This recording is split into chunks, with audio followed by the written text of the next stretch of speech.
جی ناظرین، بریک کے بعد ایک بار پھر آپ کو خوش آمدید کرتے ہیں۔ بریک پہ جانے سے پہلے ہم نے بات کی جس طریقے سے پرائم منسٹر نے جو آج پریس کانفرنس کی اور اپوزیشن نے جو ایجنڈا دیا، انہوں نے کہا کہ اس کو عمل درآمد کریں گے اور الٹیمیٹم کی کوئی بات ایسی میاں نواز شریف صاحب نے نہیں کی۔ اسی حوالے سے گفتگو کا آغاز کریں گے۔ ابھی ہمیں جوائن کیا ہے ٹیلی فون لائن پہ چودھری شجاعت صاحب نے، صدر ہیں پاکستان مسلم لیگ قائد اعظم کے، سابق وزیر اعظم پاکستان بھی رہ چکے ہیں۔ آپ کو ویلکم کرتے ہیں۔ السلام علیکم چودھری صاحب۔ وعلیکم السلام۔ آپ نے اس وقت تو آپ دبئی میں ہیں، لیکن آپ نے جو پریس کانفرنس سے جو پرائم منسٹر نے آج اعلانات کیے اور انہوں نے کہا کہ میاں صاحب کا جو بھی ان سے رابطہ ہوا ہے وہ ان کے ایجنڈے پر عمل درآمد کریں گے، آپ کو کیا لگ رہا ہے؟ کیا سیاسی کھیل ختم ہو گیا؟ جو گرد و غبار کے بادل تھے ملکی سیاست پر وہ ختم ہو گئے ہیں؟ دیکھیں یہ ہے لکن چھوٹی جو ہوتا ہے نا پنجابی میں جو کہتے ہیں لکن چھوٹی کھیلنا، جی جی، یہ تو یہ کھیل کھیلا جا رہا ہے۔ باقی نہ اپوزیشن نے ان کو ڈیمانڈ دیا ہے، جیسے کہ آپ نے کہا اپوزیشن نے نہیں، یہ تو اپوزیشن تو ہمیشہ چیلنج کیا کرتی ہے گورنمنٹ کو، ان کے اقدامات کو۔ ٹھیک ٹھیک، یہ تو ایک ملی بھگتی ہے، اس میں بالکل کوئی ایسی بات نہیں ہے کہ کوئی چیلنج کیا جا رہا ہے کسی چیز کو۔ تو آپ کو اصل اپوزیشن کون نظر آ رہی ہے؟ کیونکہ انہوں نے تو کہا کہ اپوزیشن کا کام ہے کہ ہمیں ایجنڈا دینا، ہم ان کی باتوں پر عمل درآمد کریں گے اور جو اچھے پوائنٹس ہوں گے ان کو ہم سامنے لے کر آئیں گے۔ تو انہوں نے تو آج میاں صاحب کی ہی ساری بات کی جو انہوں نے ایجنڈا دیا تھا، الٹیمیٹم دیا تھا۔ تو اصل اپوزیشن کون ہے اس وقت؟ انہوں نے الٹیمیٹم دیا تھا نا کہ ہم ان کو وزراء کو نکال دیں گے، یہ الٹیمیٹم ہوتا ہے؟ یہ الٹیمیٹم تو نہیں ہوتا جو انہوں نے دیا ہے۔ بہرحال جی میں یہ کہنا چاہوں گا کہ یہ تمام چیزیں دھری کی دھری رہ جائیں گی اگر یہ ناموس رسالت والا مسئلہ انہوں نے حل نہ کیا۔ میں نے کل پرائم منسٹر صاحب کو جب بات کی ہے تو میں نے انہوں نے کہا جی سب سے پہلے اس مسئلے کو حل کریں، تمام علماء اکرام کو بلوائیں اور تمام سیاستدان جو متعلقہ ہیں ان کو بلوائیں، بلوانے کے بعد اس کے اوپر بات کی جائے، بجائے اس کے کہ باقی چیزیں جو ہیں یہ دھری کی دھری رہ جائیں گی اگر یہ مسئلہ حل نہ ہوا تو۔ لیکن جو سوال ہوا پریس کانفرنس میں پرائم منسٹر صاحب سے، تو انہوں نے کہا کہ ناموس رسالت پہ کوئی وہ بل سامنے نہیں لا رہے، اس پہ وہ کہہ رہے ہیں بلوں کی بات نہیں، بلوں سے آگے بات ہو چکی ہے۔ ٹھیک، تو آپ کو کیا لگ رہا ہے کہ جو تحفظ ناموس رسالت کے حوالے سے جو چینج کرنے کی باتیں کی جا رہی تھی، جو ایشو جو اس وقت ملک میں چل پڑا ہے، دو طرح کی ڈیبیٹ بھی اس وقت ہو رہی ہے ملک میں، تو کیا یہ ایشو ملک میں تبدیلی کا باعث بن سکتا ہے؟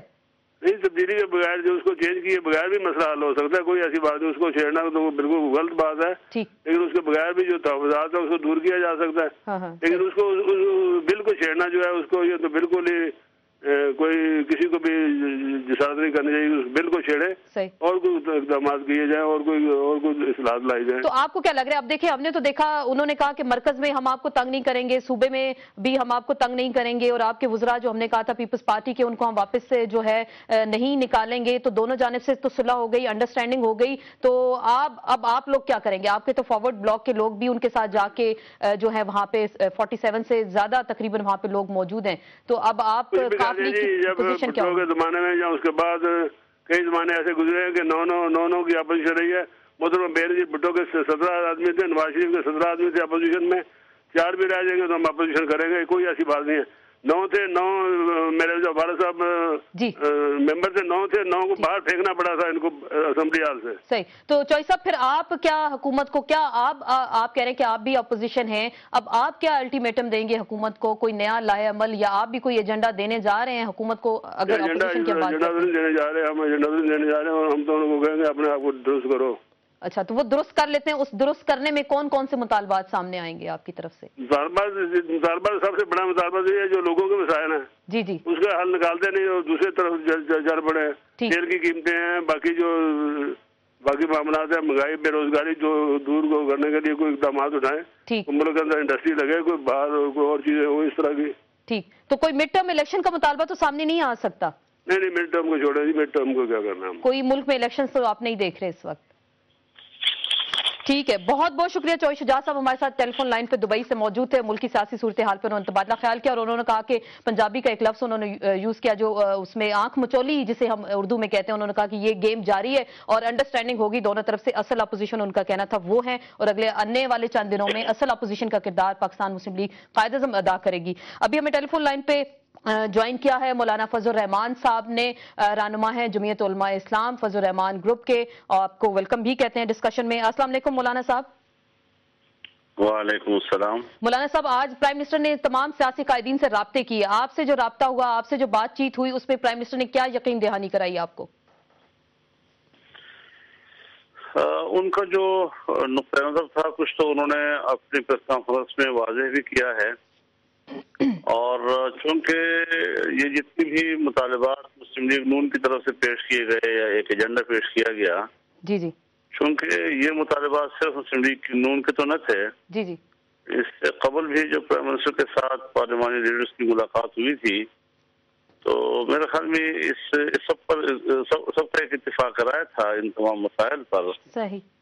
ان کی سوچ یہ تھی کہ بھائی یہ تو ایک پارٹی کا مسئلہ نہیں ہے، چونکہ سب کا ہے، اور جب تمام دوست ایک بات پر متفق ہیں تو ہم اس کو کیسے نظر انداز کر سکتے ہیں۔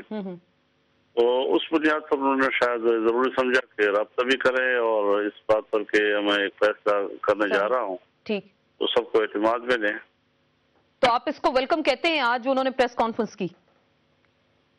تو ظاہر ہے جی کہ جو فیصلہ اگر انہوں نے واپس لیا ہے اور اس پر انہوں نے تمام پارٹیوں کی جو رائے تھی اس کا احترام کیا ہے، تو یہ ایک مثبت بات ہے، لیکن سوال بنیادی یہ ہے کہ حکومت خود ادراک کیوں نہیں کرتی اس بات کی کہ تمام جماعتیں جو ہیں وہ جب کہہ رہی ہیں کہ عوام کو اس میں اعتراض ہے، عوام کو نقصان ہے اس میں، اور مہنگائی ہے اور بے روزگاری ہے، ان تمام حالات میں لوگوں کی ضرورت اور مشکلات کا سامنے رکھ کے پالیسی بنایا کرو، تو ابتدا میں تو وہ اس کا خیال رکھتے نہیں ہیں، جب دباؤ بڑھ جاتا ہے تو پھر ان کو پیچھے ہٹنا پڑتا ہے۔ تو اس طریقے سے کچھ حکومت کے لیے ایسے فیصلے مفید ثابت نہیں ہوا کرتے۔ صحیح۔ مولانا صاحب آپ سے میں جاننا چاہوں گی، آپ کے جیسے وزیر اعظم سواتی صاحب کو جو کیبنٹ سے نکالا گیا اور اس کے بعد آپ نے شدید احتجاج کیا اور اس کے بعد حکومت سے علیحدہ بھی ہو گئے، اور بلکہ آپ کی جماعت سے حکومت کو گرانے، خصوصاً گیلانی صاحب کی برطرفی کا مطالبہ کیا گیا، تحریک عدم اعتماد لائی جائے گی، معاملات کچھ سیٹل ہو گئے آپ کے گیلانی صاحب کے ساتھ؟ میں زرداری صاحب کے ساتھ بھی بات کری کیونکہ وہاں آپ نے کہا کہ وہ مفاہمت کی پالیسی کو چلا رہے ہیں، گیلانی صاحب کے ساتھ آپ کے کچھ معاملات سیٹل ہوئے یا نہیں ہوئے؟ دیکھیے، ہم نے کسی اور سیاسی ایشو پہ بات نہیں کی ہے، اور میں ذرا ریکارڈ واضح کر دوں، ایک دفعہ بھی ہم نے نہیں کہا کہ جمعیت علماء اسلام عدم اعتماد کی تحریک لائے گی، کہ ہمارا ہجوم ہی ایسا نہیں کہ جس میں ہم ایسی بات کہہ سکیں۔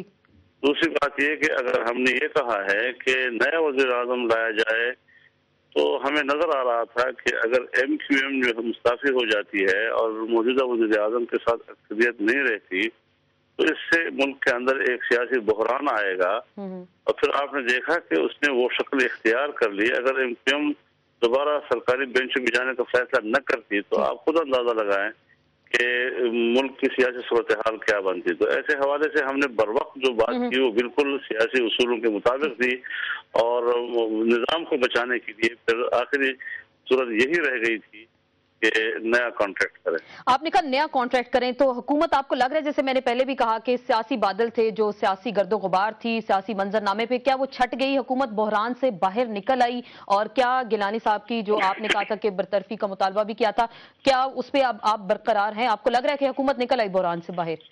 ان ساری صورتحال کو اس انداز سے دیکھنا چاہیے کہ بہرحال اب حکومتیں اور ملک کا اتنا بڑا نظام کسی انجیکشن سے تو نہیں چلتا جی۔ تو جو ایم کیو ایم کا فیصلہ ہے بینچوں پہ بیٹھنے کی حد تک، یہ لگتا ایسا ہے کہ ایک وقتی انجیکشن ہے، کچھ وقت کے لیے ذرا ایک سکون اطمینان حکومت کو ملے گا، ایک ریلیف ملے گی، تو چند دن کے لیے اٹھائیں گے، لیکن یہ کوئی مستقل سکون نہیں ہے۔ حالات میں پھر بھی تلاطم آ سکتا ہے اور اس کے امکانات درست موجود رہیں۔ آپ حکومت کا ساتھ دیں گے؟ آپ نے ایم کیو ایم کا تو حوالہ دے دیا، وقتی انجیکشن ہے اور حکومت کو کچھ عرصے بعد ہو سکتا ہے پھر وہ چھوڑ جائیں، آپ کا مستقبل کا کیا لائے عمل ہے؟ آپ مستقل اپوزیشن بینچز پہ بیٹھیں گے؟ جی، مستقل اپوزیشن بینچوں پر ہمارا فیصلہ ہے، اور اس میں کسی قسم کی تبدیلی کا کوئی امکان اس وقت تک نہیں ہے۔ اس وقت نہیں ہے، لیکن اگر منا لیا جائے آپ کو تو پھر کیا ہوگا؟ بس آپ بال کے کھال مت کھینچا کریں، جب میں کہتا ہوں کہ نہیں ہے تو پھر نہیں ہے۔ آپ نے کہا نا اس وقت نہیں ہے، اس وقت نہیں ہے، لیکن مولانا صاحب چلیں آپ سے میں یہ جاننے کی کوشش کرتی ہوں، تحفظ ناموس رسالت پہ بھی آج آپ نے کھل کے اظہار خیال کیا، پرائم منسٹر صاحب نے بھی اپنی پریس کانفرنس میں اس پہ اعلان کیا کہ حکومت کوئی تبدیلی نہیں لانے جا رہی، اس بات سے مطمئن ہیں کہ حکومت کوئی تبدیلی نہیں لانے جا رہی؟ اس پہ اس سلسلے میں جو انہوں نے کمیٹی بنائی ہے شہباز بھٹی صاحب کی صدارت میں، جب تک وہ تحلیل نہیں ہوتی اور جب تک شیر رحمان کا بل جو ہے وہ واپس نہیں ہوتا،